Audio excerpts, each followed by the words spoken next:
Yes, folks, it's Tales from the Jails with John G. Sutton. That's me, by the way. Do please like and subscribe. It's down there, folks. That helps, you know.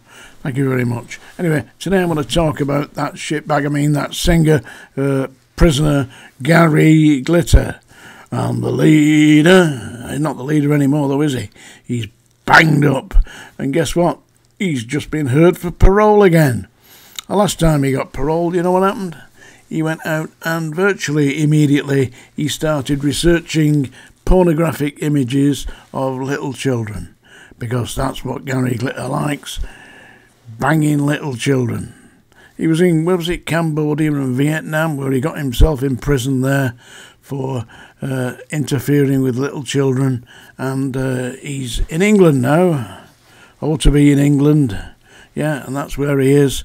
Banged up in prison, and he's just been seen by the parole board with a view to getting out. But he's 79 now, isn't he? I didn't know I loved you till I saw you rock and roll. Yeah, Gary Glitter. What next? Is he going to get parole? Well, very likely. He's 79 years of age now. I didn't quite mind Gary Glitter at one time. I didn't realise that he was a pervert, of course. And worse than a pervert, it was a paedophile. I mean, it's a stranger how many of these 1970s, 60s pop stars were actually interested in having sexual relations with little children. What's all that about? I mean, I'm an elderly gentleman now. It wouldn't occur to me to do anything like that. But then again, I'm not a paedophile, and don't think I protest too much because I really aren't. You know, I can't see what the attraction is. I mean, when I was working with another paedophile, and I was working with him, and I managed his career for a while. From nothing, he'd gone from being with the Beatles on the television and the Beatles writing songs for him. John Lennon gave him a song called That Means a Lot.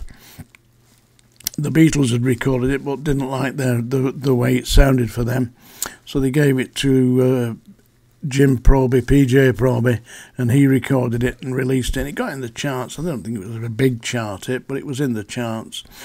A friend says that your love don't mean a lot, and you know that your love is all you've got.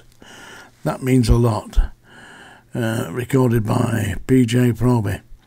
On the other side was My Prayer, I believe. My prayer is a rapture in blue, in a world far away, with your lips close to mine. That's it. He was a brilliant singer, but what a bastard. I was with him, and one day he rang me up and said, John, because he spoke like that, you know, he was from Houston, Texas. He really was. John, I want you to come and meet my new wife. So I went up to where he was staying. He was in the back streets of Bolton, living in somebody's house that he didn't own. And I went in, and there was a lady there about 42, 44 years of age, something like that. She looked a little bit like a diminutive Dusty Springfield with the big bouffant hair. And I thought, well, all right. So I introduced myself. I said, I'm John, you know, I'm recording PJ Proby at the moment. And I said, I believe you're getting married to Jim. He jumped off the seat, said, that's not my wife. This is my fucking wife. And out of the kitchen came an 11-year-old girl. It was this lady's daughter, and she was using this daughter of 11 years of age to get close to him. And apparently they'd set up arrangements for the wedding and where they were going to honeymoon, and they'd actually booked all this. It was serious shit. Showed me the hotel where they were going, and he said, you coming to my wedding, John? I said, yeah, I'm really looking forward to that, Jim. You know, I wish you really well with it.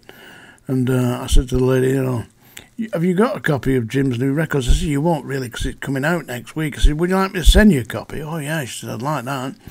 So I said, well, give us your name and address and I'll put it in the post. So she gave me a name and address, and I immediately reported them. As soon as I got back home, I reported them to the duty social services officer and told them that this child was at risk.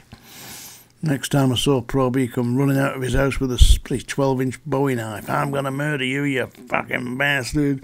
Yeah, you interfering with my life. Really, that was about the last time I saw PJ Proby. When the records came out, he refused point blank to promote them. We had TV programmes booked, personal appearances all over the UK, and he refused to do them. All the money that I put into recording the records went. Couldn't get them. I got distribution, international distribution through BMG. It was the first time he'd been in the record shops for over 20 years. Before that, his last album was called 3 Week Hero.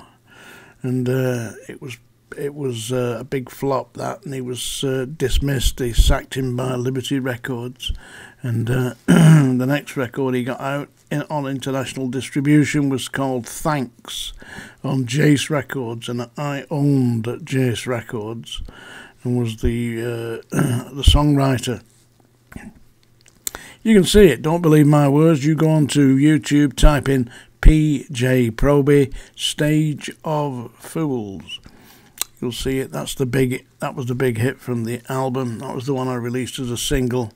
Played on Radio 4, Radio 2, on the television. BBC made the documentaries about it.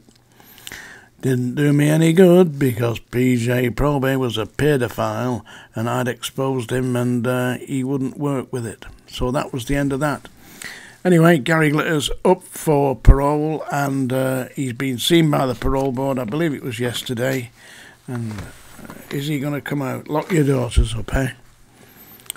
Lock your little children up, lock your dogs up. I don't think he's got any personal preferences, just so long as they're only about 5 years old. Here we go. I'm going to read you a poem now by William Wordsworth. Well, not a full poem, I'm going to read you a sample from it. This is an extract from William Wordsworth's poem. It's Ode on Intimations of Immortality by William Wordsworth. And I believe it that this is right. It's based on the idea of reincarnation. Our birth is but a sleep and a forgetting. The soul that rises with us, our life's star, hath elsewhere its setting, and cometh from afar, not in entire forgetfulness, and not in utter nakedness, but trailing clouds of glory do we come, from God, who is our home. Heaven lies about us in our infancy. Shades of the prison house begin to close upon the growing boy, but he beholds the light, and whence it flows, he sees it in his joys. The youth who daily farther from the east must travel, still is nature's priest, and by the vision splendid is on his way attended. At length the man perceives it die away, and fade into the light of common day.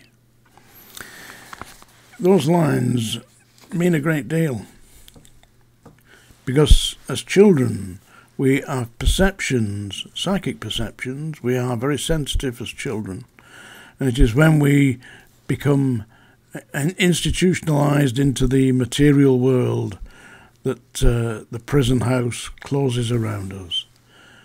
That's Ode on Intimations to Immortality by William Wordsworth. Shades of the prison house close around the growing boy. Tales from the Jails with John G. Sutton. Do please like and subscribe, and maybe have a look at my books. Bye.